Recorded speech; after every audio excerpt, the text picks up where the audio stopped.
Hello, everyone. Welcome back. Thank you for joining us. I am here with Marc, Kevin, and of course, I'm Juan. And we are three buds who like movies. And this time, we have got an offering from Kevin called what am I missing here? The Survivor. The Survivor. What did I say? Not a good start. You didn't say anything. You just went completely blank. You said what am I missing? Oh, because you guys were laughing. It's a two word title, and you got stuck on the second word, which is probably the most important word of the two. So, The Survivor, an HBO original film directed by Mr. Barry Levinson and starring Mr. Ben Foster in the titular role. This is a film, to give you a brief synopsis. It is about a Polish Jew who was in a concentration camp in Auschwitz. And within that concentration camp, he was selected to participate in a series of boxing matches to the death against other interned Jewish individuals.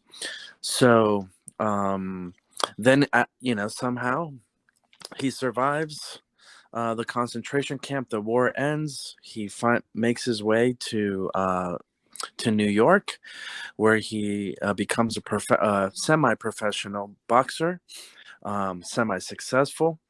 But he's doing it all to find, the woman that he was in love with before they got sent to the concentration camps. And so he's boxing and trying to get his name out there, and eventually ends up with a boxing match against Rocky Marciano. But then he meets another woman, falls in love with her, and they have a life together. I'm sharing all of this because it is based on a true story. So I mean, there really are no spoilers. Unless you have not watched the movie or have never heard of the gentleman named Harry Haft was his American name, but his Jewish name is Herzko Haft. And anyway, I'll leave it there, and I'll pass the torch to Mr. Kevin, since this was his pick. He's got something to say, baby. I almost said your last name, but I don't know if I don't know if we want to go there. So I'll just say Mr. Kevin, or monikers, Mr. KL. Yeah, why don't you go ahead and tell us? All right. So I like the movie. I'm gonna go get that right out of the thing. As a story, I found the movie great. As a film, I did find some parts were constrained by the fact that it's based on a true story, so there's not really much you can deviate from it. I didn't think it was necessarily the best like Holocaust or survivor film, but definitely shone a light on aspects I've never considered about the Holocaust, which I actually think is very important, especially as we move further away from the actual event. People become desensitized because it just fades into history. Um, it is like for me, I don't know about y'all. It was a very somber movie about a man who endured like this unimaginable pain physically and emotionally. But ultimately, it shows that love helped him survive during those camps, and love that helped him afterwards. And I thought it was like wonderfully acted. Yeah, and those are my quick initial thoughts. I have a whole bunch of notes that we want to get to, and we'll see what Mark thought about it. I enjoyed the movie.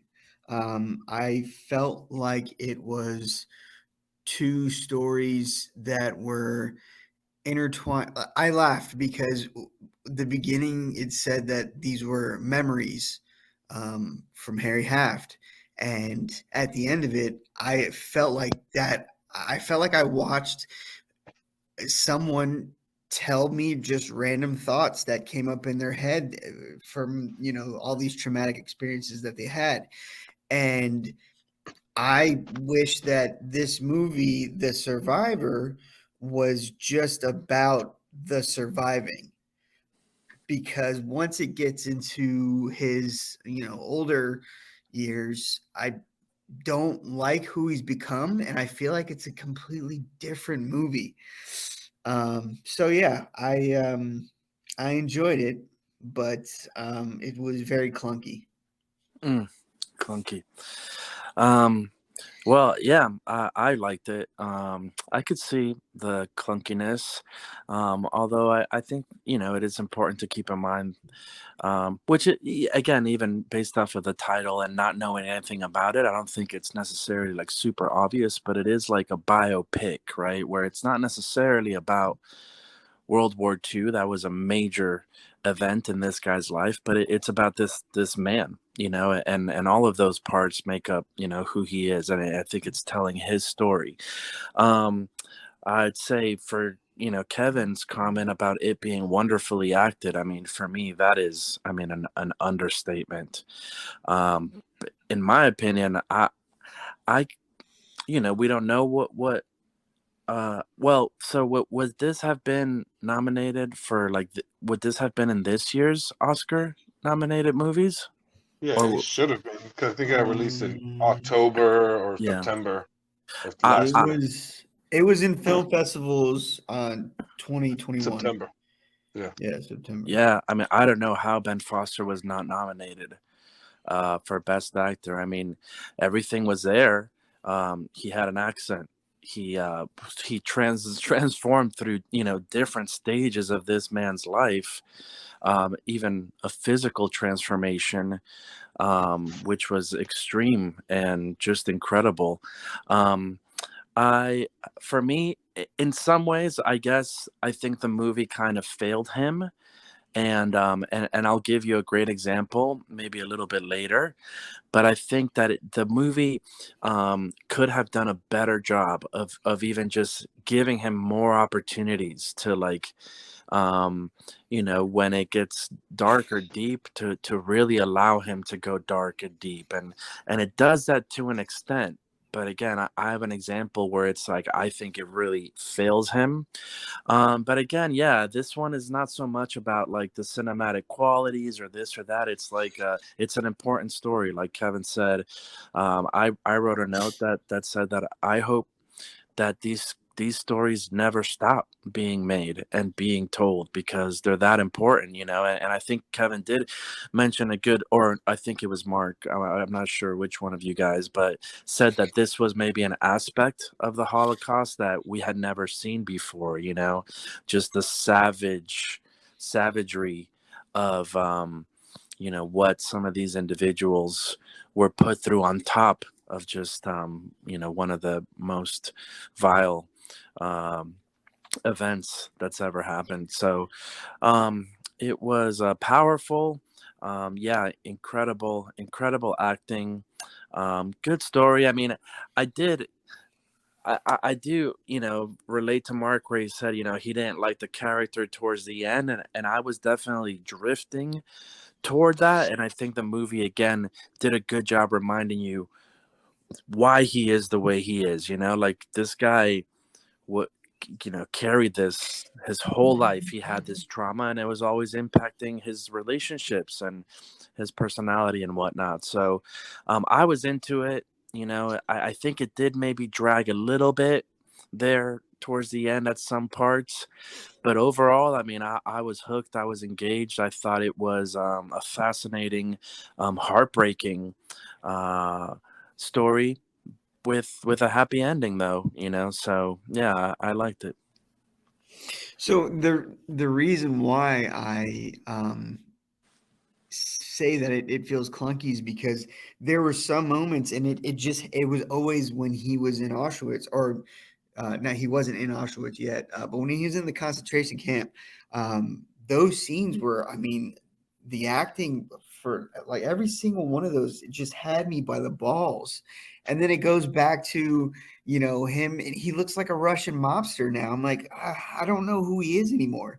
And he's trying to box, and it was taking me out of these moments that were really deep and then bringing me back to surface level. Oh, I'm trying to find the love of my life.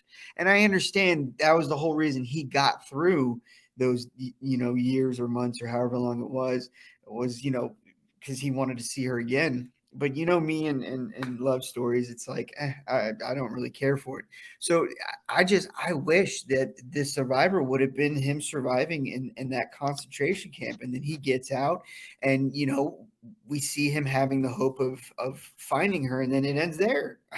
And I'm cool with that being the movie, because that would have been a blockbuster 100%, because you just would have been gripped the whole time.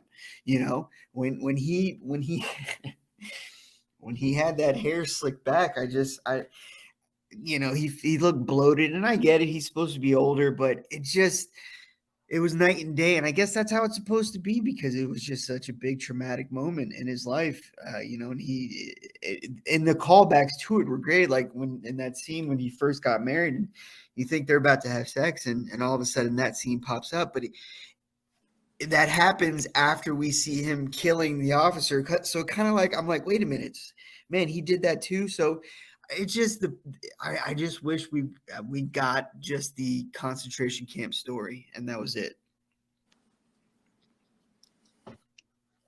Understandable. What'd you say? So, no, that's understandable. Like I was picturing everything Mark was saying.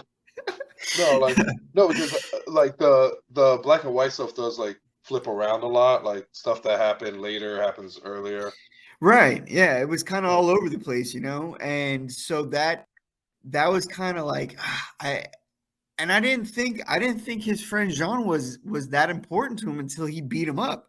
I was like, I didn't know they were that close. That's incredible to me. And so that scene was just crazy, but I also didn't feel like maybe I didn't see their relationship because we were jumping all over the place, you know? Well, I think I don't know that this was intended, but it could be. I think it could be in a way that you're kind of also experiencing what the people in his life are experiencing, you know, in that, you know, these memories come back to him at unexpected times, you know, and this trauma, like when the fireworks were going off, Yeah. and like he just hits the deck, you know, and people like don't really understand what he's experiencing, but at the same time they kind of know, you know, there's an awareness. So I think even if it was an intentional decision by the director, I think it could be to give that effect, you know, that which doesn't lend itself to the best, you know, audience experience, clearly, because I think what you're describing is very valid, but I think it might, you know, kind of give you a sense of like what it is to even know this guy. I mean, later on when he and his wife are in the kitchen, and they're working out another memory that he's having, it's like she's been married to him for how long, you know, and there's still aspects of his memory and his experiences that they're still working through, and she's just, you know, kind of like discovering and whatnot. So if it was intentional, I would assume that maybe there's a bit of that in there. Yeah. Here, one thing that Kevin, jump in, man. You're too quiet over there. The most I got from you is I understand that. Understandable. Yeah. No, on that part I had nothing to say. I was just listening. Like y'all making all good points. All I would do is just reiterate exactly what you're saying. All right, fair enough. Well, I will say, for me, that's what made it feel clunky. And then at the end, it kind of made sense, and I think that's why it felt as clunky as it did, because this was based off a book that was written by his son. And if I'm supposed to take that last scene as being important, he said, "Hey, I'm going to tell you everything once." And depending on the age, if again that is accurate to what we saw, we could say he's about 10 to 15 years old. So you're telling me he remembered all of that in one shot, and that's what we're getting. Right. So it's kind of like, all right. So it doesn't sound like he had enough to make one cohesive story, but it really is just memories, and we'll put it together. Oh, well, this kind of pieced together here. And I maybe, but when I saw that in the credits, I said, okay, that kind of makes sense. Well, I think when I was reading about it, I think a different aspect of the clunkiness would be, it was written by his son, but he wrote it after he was told in 2003 by his dad about it. So it was his dad remembering things like later, because he didn't die until 2007. Right. But in 2003, he was recounting it to his son, and then his son decided, "Hey, I'm going to write all this down." Yeah. So it could have actually been Harry. It could have been Harry's memories that were jumping all around. He was just trying to put it together. Right. Well, that rules out my theory that the son was actually wearing a wire when the dad was telling him the story. But apparently, he didn't have the foresight to think of that. That would have been better. So the part for me that I think is an example of, again, even in spite of how much of Ben Foster that this did highlight. I mean, if you've seen Ben Foster in other movies, like, that guy can get real dark, you know. Yeah, and he was always a co. He was never leading, you know. And he's like, man, this guy, he'll outshine the people he's around, you know. Yeah. But there was a scene when, before he was married, the girl that was helping him, Miriam, when she came to his apartment, and he was in some kind of really depressed state in that moment. That was something I wanted to know what was going on with him more, but they didn't really tell us. Yeah. But he was clearly like shaken up and like battling something in that scene. And then like she comes around and she's kind of like looking around, and you can see like he's got nothing, you know. He's just a broken man in this apartment all by himself. Oh, but hold on, man. I got to stop you. You're passing a very important part. When she knocks on that door and he opens it halfway, and you only see his eyeball and some of his cheek, and she delivers that news, and you can see his reaction from that sliver, bro. That's acting right there, man. When he did that, I was like, holy smokes. Like, and then he just slightly opens the door and walks around, and then we get to the part you're at, bro. You see that part was good, man. Well, yeah, for sure. And then right after their conversation, she leaves, and I think he's just like sitting in his kitchen, and he starts like breaking down, and he's going through like all these emotions, and then the freaking scene fades to black. Like, what the heck, bro? Like, let this guy like show us, you know, like let us sit there with him and like feel, even if we can't understand, like let us feel, you know. And it just fades to black. I couldn't believe it. I was like, what? And for me, like, that was a bad choice by the director. And it was I honestly, what I pictured was Ben Foster watching a screening, because it seemed like it could have gone for like 10 minutes, like what he was experiencing and the emotions, and like he was just going there. I don't know how much longer that scene lasted, but it seemed like a while. It could have. And I just pictured him watching a screening of it, and as soon as it fades to black, he's like, what? You know, like, because that's how I felt. I was like, how are you going to cut that off? You know, and I Barry Levinson's a good director. You know, he's done some good movies, but in this one, I felt like it needed it needed that and more of it, you know? See, and that's what I was saying. It takes you out of it at the wrong time. You're like getting into it, and then, we're going to go something else. And you're like, oof, no, that was too soon, my friend. Yeah, and another thing is, I'll let you, Kevin, since you have something to say. That's exciting. I was. Oh, because y'all mentioned.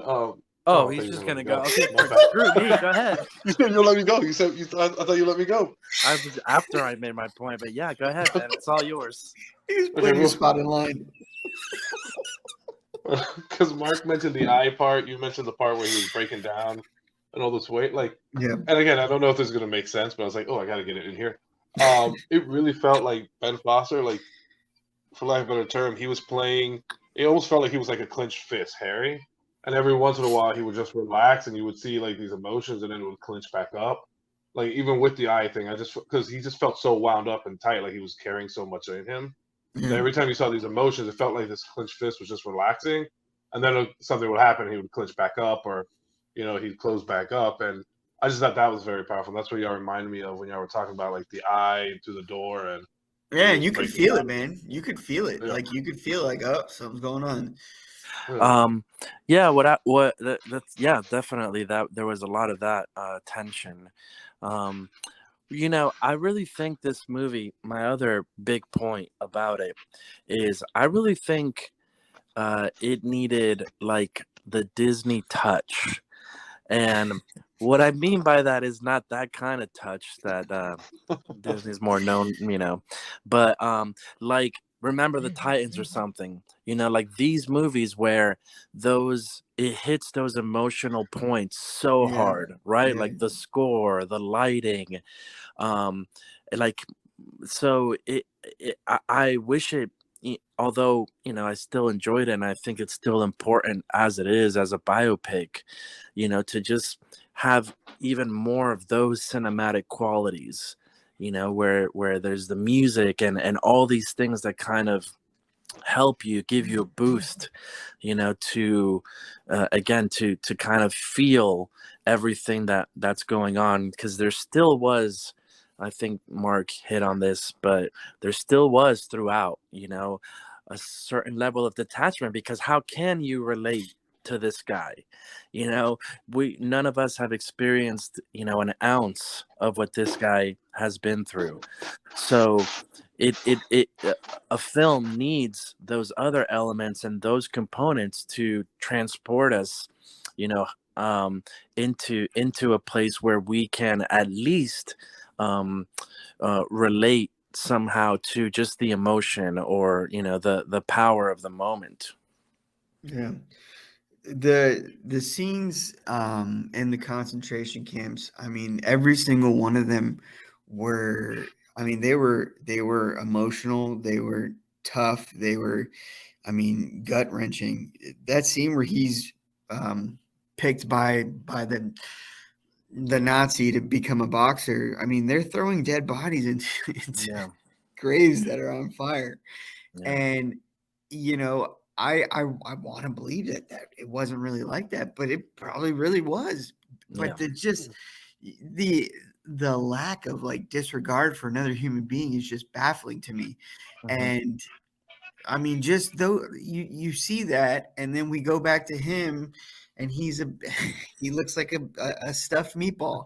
So it's just kind of like, um yeah, I really wish we got the Survivor movie, and I feel like, um, yeah, I will feel like there's two movies there, and I just wish I got one without the other. And I think Mark said it before, like even in another review, like the back stuff being all in black and white, like the stuff they make black and white now, they make it look like so beautiful, Yeah. like so crisp, so clean. And another thing that like I think takes it out is like there were some really beautiful shots in those black and whites. Like even Mhm. after he had won a fight and he's just standing there, and you see like the Nazi flags draped, and he's just standing there. Like those are really beautiful, like artistic shots. And again, and I'm guessing he did it like to set a difference in the past and like the present for Harry. Like you don't get those beautiful like moving little shots in the present. Yeah. At least Yeah. that I can remember of. No, not really. Oh, and one thing I Maybe. wanted to say, by the way, Yeah.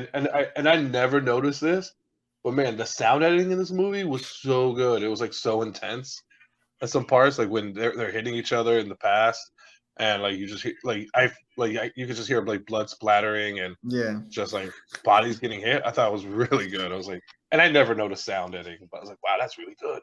Yeah. Can I tell you that, in typical fashion, Danny DeVito was this almost best part of the movie. Dude, I was dying when he was in the ring with Marciano, and he goes, "What are you?" And he goes, "What's up?" He goes, "I'm hungry." He goes, "You're hungry?" "Yeah, me too." Yeah, yeah, He's like, "Come on, finish this up, but I'll go make you." Start talking about food that he's gonna make him. yeah. I didn't understand why he wanted to help him, but I guess he was just that was his character. He was just a nice guy. But I guess wasn't really expecting anyone to do anything nice for him. But I was happy. All the performances were good, but I like seeing Devito. I think it was because he was also a Polish Jew.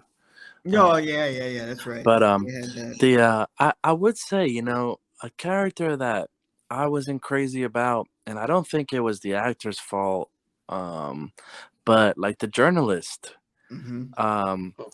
because Yo, that guy never ages, bro. oh yeah, Peter Sarsgaard, Never yeah, ages. yeah, he, he he's did done seem quite, like he was just placed in there. Sorry. yeah, Yeah. yeah, like and maybe that is how their relationship went because that that last time that he sees him, he's like you and I were never friends. Um, but it was, I mean, it he just was confusing because I guess he was kind of like he had selfish motives, but at the same time he also unselfishly like really went out of his way to like help him, and you could never really figure it out. And I think the reason the only reason he's important to the story is because he's the one that finds where Leah's at. But I feel like they had to explain why he got involved with Harry at all. Because if he just pops up going, "Hey man," handing her a little piece of paper, or handing him a piece of paper that says, "Hey, I got this address for you," we'd all be like, "Where the hell did this guy come from? Why did he just do this from the beginning?" yeah, So I feel like maybe that's why he was thrown in, because you would think that if he interviewed Harry and got information that we would have more. He would have given more to this story that we just watched. Maybe I yeah. don't know, but Well, I I feel mean, like that's why he was at. he also got him the Rocky Marciano fight, Yeah, yeah. so that was important too. Um, But I think an aspect of the film that was really important about the reporter was I was going to bring this up too. Is like when Harry first tells his story, and his brother was like, "Don't tell that story. Don't tell that story." He did, and then he goes back to that little place where he hangs out, and like all his people did not want to talk to him. They're like, "You traitor!" They spit in his beer, and they just saw him but he still wanted to tell the story because he was trying to find Leah, and it was Yeah, just like but it was that important just like that felt it thrown in actually got out. too. Yeah. Yeah. But see, I would have liked to explore that, but when he was in the concentration camp, because here he is, he's basically killing Jews because he's knocking them out. And I mean, you could see in some scenes he raises his hands like, "Are you not interested?" Like you can tell he's kind of enjoying it. So now, what's his interactions with the other? Because I mean, he's still walking around with the other um, prisoners. The guys that he's probably going to end up fighting someday. yeah. So what's the relationship like there? And there was a brief moment where he's like walking between people and they're kind of looking at him and not really getting out of his way. But that's where it ended. Yeah. And that was kind of the same thing that popped up, but in present time when they found out what he was doing, and they kind of pushed him around, and that was it. So I wish we got some more of that. Yeah, I think it's. I mean, for me, I guess when it's a character piece like that, and they do give you sort of a lot of the circumstantial factors. Yeah, I mean, I do see where you're coming from. At the same time, I think there is something about kind of maybe just kind of using your imagination a little bit to fill in those holes, just because again I do think you can trace that to later on in life, the way that he is even with his kids or with his family, and surely there's lots of factors for that, but when you grew up for the most part, or from very early on in your life, you were hated by a certain people from another nation, for no particular reason, to then do whatever you can to survive, to then be hated by your own people, and so to have so many years of your life where you are in that situation, I think not only creates what Kevin was describing as that tension of him just always being this balled up fist that's ready to unload at any moment, but then also just this trauma that where like you just have maybe a distrust, or just are always guarded and always have your defenses up, because for most of your life you've just been a person that no one, I mean, that people hate even, which is I think why um Miriam had such a hard time, and such a great effect in somehow being able to penetrate that, to be someone that he could let his guard down around. But um, yeah, I was gonna You, say, you well, go know ahead. what? You know why I hate reading? Because I have to use my imagination. Yeah, yeah, So I like if a book says he was a tall man with a scruffy beard, I have now created the picture of a rapist in my head, and he's the main character.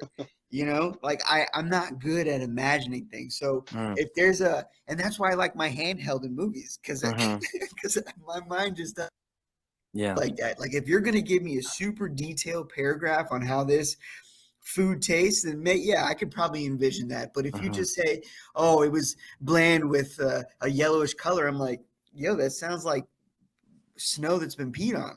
yeah, But that's not it, because it was something they created with an oven. So I'm not good with my imagination. So for me, and that's just obviously that's a problem with me. So it really can't be a knock to the movie, but that's just why it didn't hit for me, because I'm me no have imagination. yeah, yeah. Yeah, I mean that's a good point, and I think it's an interesting um, just thing to consider when just how we perceive these stories differently, based on just who we are and how we operate and think.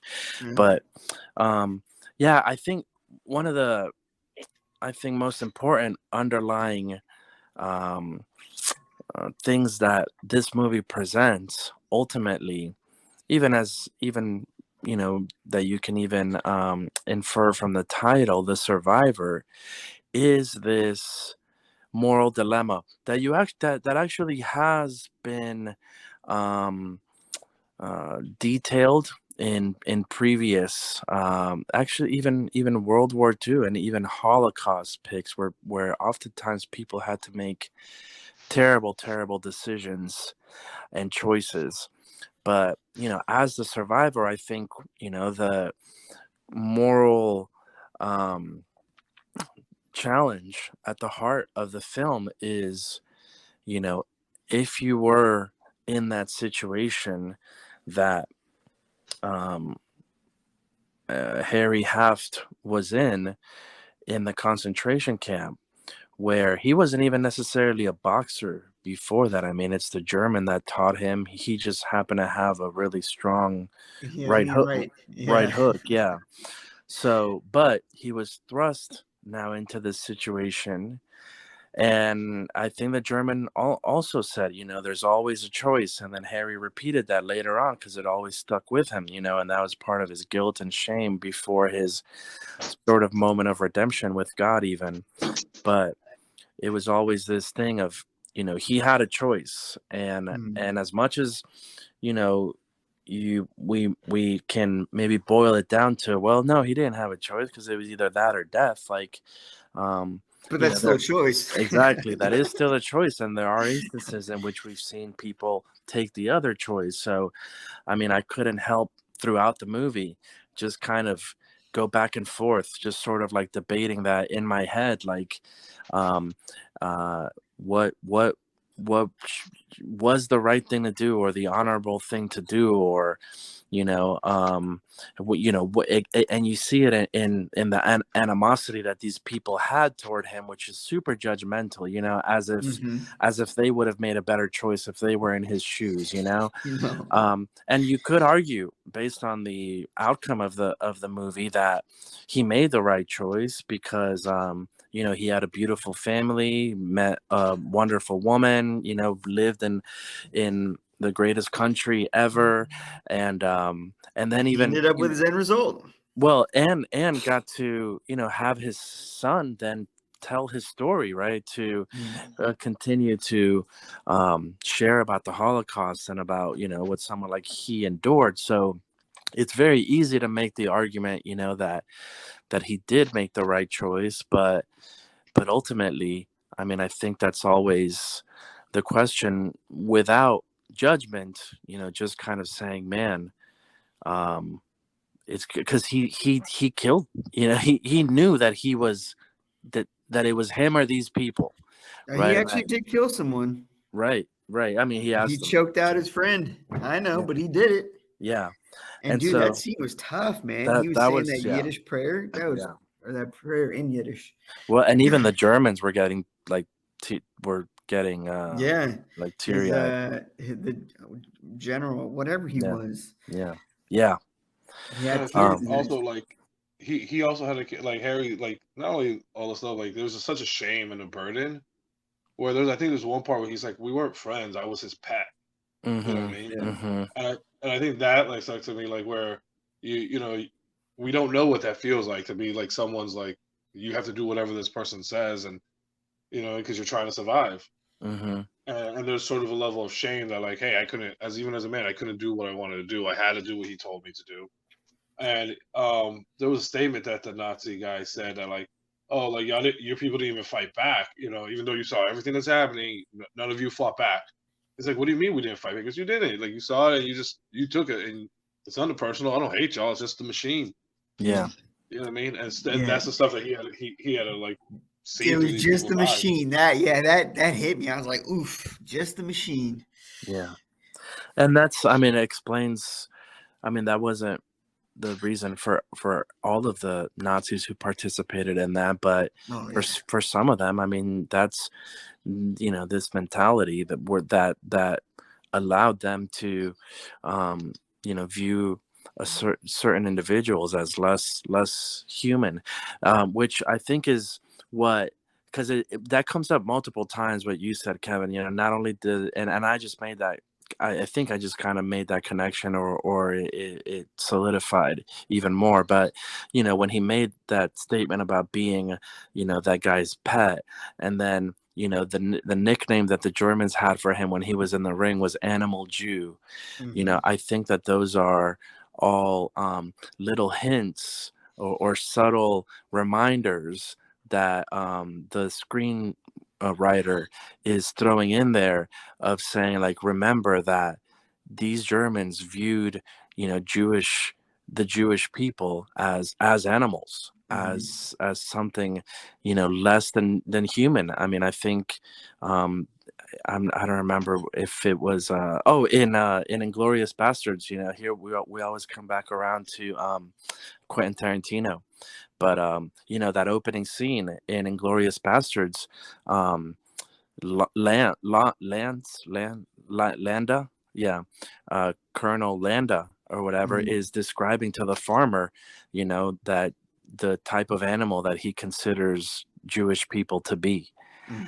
So there really was this pattern of, they really viewed people like the Jewish people like animals, which is, again, like you were saying, it's just it's crazy. It's unbelievable to think that something like that happened in recent history.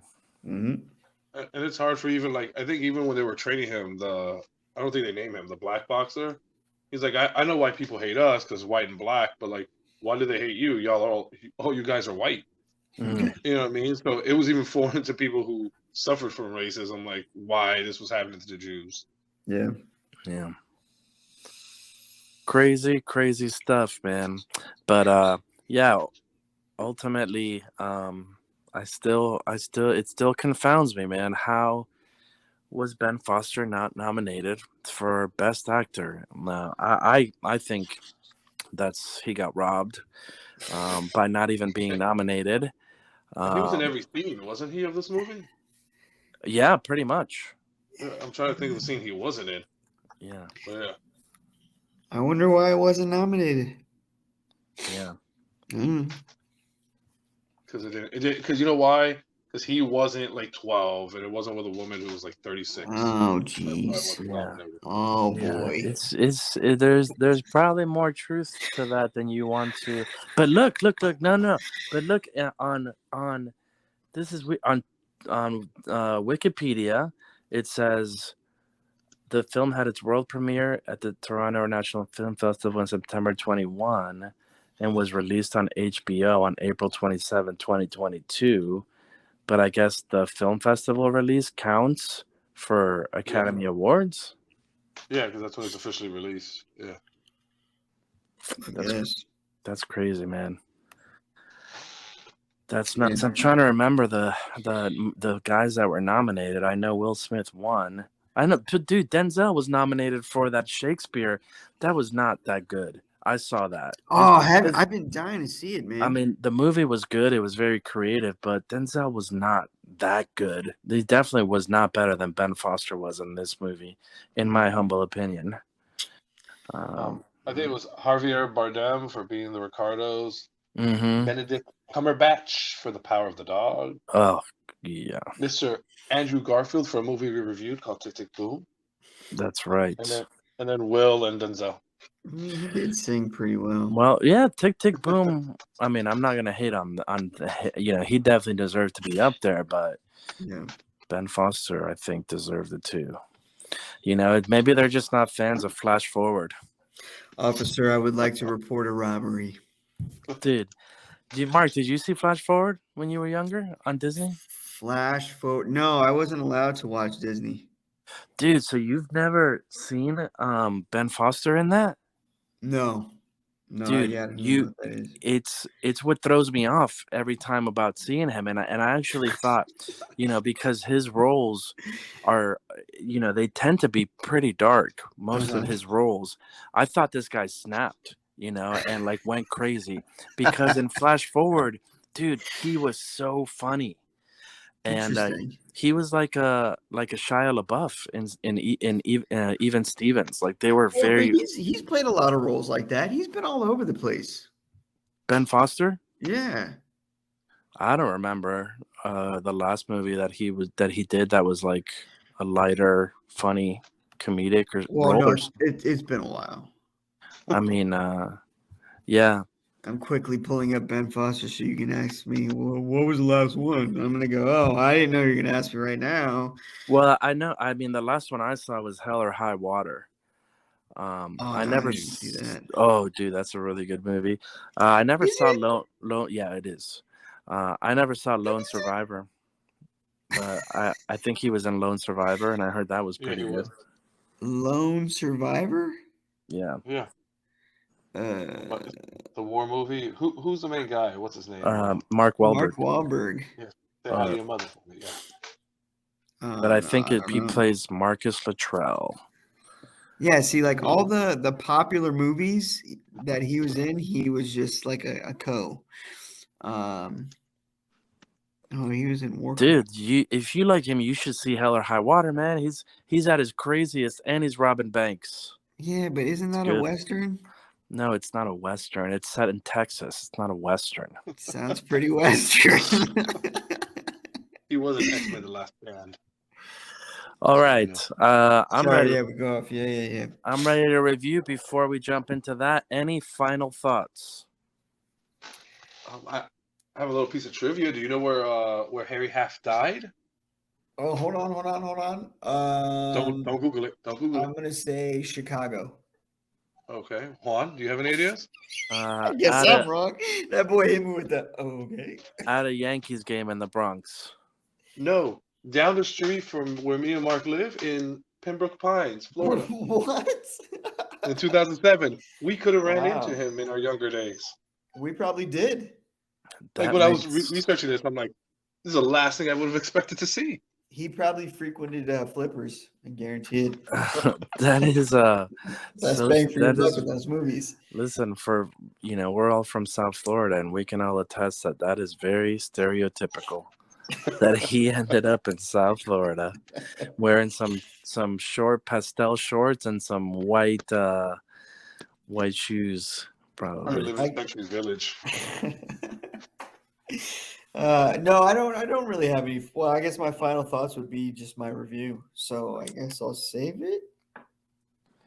I will say one final thought is that there was something about, especially they showed a shot where at the end where he was in that little bungalow, talking to Leah or Mhm. Leia, and his son was in the walkway, Yeah. like just kind of watching him, and his back was to him, and it just took me back, and it just reminded me of being a child, and just the ways in which you love your father but also don't fully understand your father, or kind of grapple with things like that. I don't know, it just really took me back, and I like, again, it was just something about boyhood, and Yeah. like men and their fathers, that Yeah. that especially a certain type of man, before our generation, that was a little bit harder, a little bit more Yeah. closed off and whatnot. And this, especially him who was like a sensitive boy or whatever, the tension and the challenge, of like idolizing your father, looking up to him, and yet fearing him, or definitely like not understanding him. I thought it was a nice nostalgic thing. It wasn't negative for me. It just kind of took No, me no, took no. me Yeah, back to it like, just kind of made the movie sadder for me because if you think about it, no, if you think about it, like this kid was actively trying to learn more about his dad and he wanted to know, what's wrong with his dad. And you don't normally see that. Like you just see the kids like, oh, okay. But he was like, I want to know.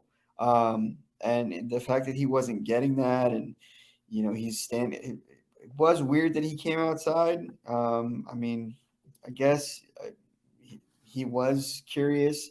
So he wasn't interested in that girl, bro. yeah, I mean, that's probably what it was. But But yeah, when you put it like that, it's like, oof, that makes it even sadder. well, it's also like, I know when he just dumped his kid off at that boxing gym, and he was like, Yeah. 15 rounds, you don't leave here until you finish. You're like, dude, this Pats him guy's on a the back. yeah, like, this guy's a jerk. But Yeah, then you hear his explanation. He's like, he's got to be ready to survive, like he's got this fear that like the Holocaust can happen again yeah, at any moment, because there was no explanation to why it happened even in the first place. right. So in his head, he's like, dude, my biggest responsibility as your father is to prepare you for that. And it's like, dang, Yeah. it's intense. Mhm. Yeah, I guess Kevin, you can Yeah, start us goes off. who's first? All right. Well, I like the movie. I like the way stuff unfolds in the movie. Um, there was a statement that says you can't win them all, but you can survive. That I think Danny DeVito says, and I think that's what this movie's about. Like, just he can't win everything that goes on in his life, but he's trying to survive, and he presses forward. And again, I thought it was really well done. I think Juan hit on the head where Ben Foster, if he was eligible, was robbed because he wasn't even nominated. I don't even think nominated for a Golden Globe. I'm like, that's rough. But I think everyone should go out of the way. That's all I just We spit on the Golden Globes around here. Take your hunk of metal with you. but I would suggest for people to see it. I would have no problem watching it again with somebody, so I can see it again, like with more clear vision, because now I'm not wondering what's going to happen. I'll just be watching the movie to watch the movie. Mhm. So I'll give it a 2.5 because it wasn't perfect, but it's definitely a movie I think people should see. So All I'm right. going 2.5 Little Jerry's, by the way, Little Jerry scale. All right. I think it has a lot of flaws, but this is a movie you should watch. It is in no ways the next Schindler's List, but there is a powerful story there. There is a surviving story there, and just to see the lowest of lows from a human being towards another human being, it's a little unsettling to see, Mm, but it happens, so it's something that everyone should see. mhm. And yeah, I absolutely believe you should watch it. With that being said, it is way too much to take in another time, so I will never watch this again. So with that being said, it's a big fat two little Jerry's for me. Too little. Yeah, I kind of agree with Mark. I don't know that I'm gonna jump at the chance to watch this again, although I certainly think Ben Foster's performance deserves it. Unforgettable. But I think it at the same time, I think it's a movie that like I won't easily forget. Like I'll be glad that I watched it, and be glad that I know this man's story, and what it entailed, and how horrible it was, and what a thing that he survived. And but I would certainly recommend it to people. If I was a teacher, I would show it, like in history class when we're talking about World War II or something. Like Bro, it's you an would promptly get fired. There's nudity. oh, you could you I think one of my teachers showed me a movie one, I think, that had a questionable scene in it. None of us said anything. We were like, all right, don't no worries, dude. Gangsters. It wasn't anything we weren't watching outside of class anyway. um but yeah, you're probably right. Actually, these days, I could probably show it to at a kindergarten class and not be fired. I'd probably be celebrated for it. But that's a Sort of. conversation for another time. For me, again, for the reasons I just previously stated, it is a 2.25 little Ooh. Jerry's. Looking at 2.25s. I would have liked to have seen even more for Ben Foster. I doubt if that was Daniel Day-Lewis in that role, if they would have faded to black on him. That was very uh, disrespectful. So I would have liked to have seen him given the chance to do even more with it. But yeah, an important film. Now, I will say, after watching this movie, Harry Haft, that's not a name I will ever forget. Seriously, because dude, I mean, the story, he survived it. He Yeah, survived all that. yeah, And the things that he had to do to survive. yeah, So yeah, that's a story that you'll never forget, and that's a name you'll never forget. Once you watch the movie. yeah. And even I like just to like honor because I really um from the Christian faith, I really admire the Jewish people. But so I like calling him by his Jewish name. Yeah. But I was gonna say, and even to the point that Kevin made, which was comedic about him dying in Pembroke Pines or whatever. It's crazy to think, that we never really take much interest in older people, especially ones that we're not related to. But you don't know, man, the stories of what people have lived through. Mhm. Someone that you could be in line in front of them at the grocery store, and yet it could be like, there's not many Holocaust survivors left, but it could Mm. be like a Holocaust survivor. Heck, it could be someone that like landed on the beach in Normandy in World War II, or that was inside one of the towers of 9/11 and got out, or like the things that people uh I guess that's my little uh public service announcement for, like, hey, don't be afraid of old people. You like, if you talk to them, you might be blown away by their Yeah. life story, you know. So try to talk to them sometime. They might You need it might be more than blown you away think. by their racism, depending on who you talk to, which one you get. Their racism, or you know, they see a lady and they just want to pat her tush or something, you know. Just understand that that's how it was back in the day. But hey, man, it's a wild card. Even more reason to approach him. You never know what you're gonna Absolutely. get, baby. Yeah, I'm with you. That's why I have this coworker. She says she can't wait to get old because because she could do whatever Free she pass, wants, bro. you know. Yeah, it's a free pass. Yeah. That's it. Like yeah. So anyway, Well, a good one. Tough Yeah. one, but good one, guys. good one. I'm looking forward to the next one, That's what I like to hear. Sure.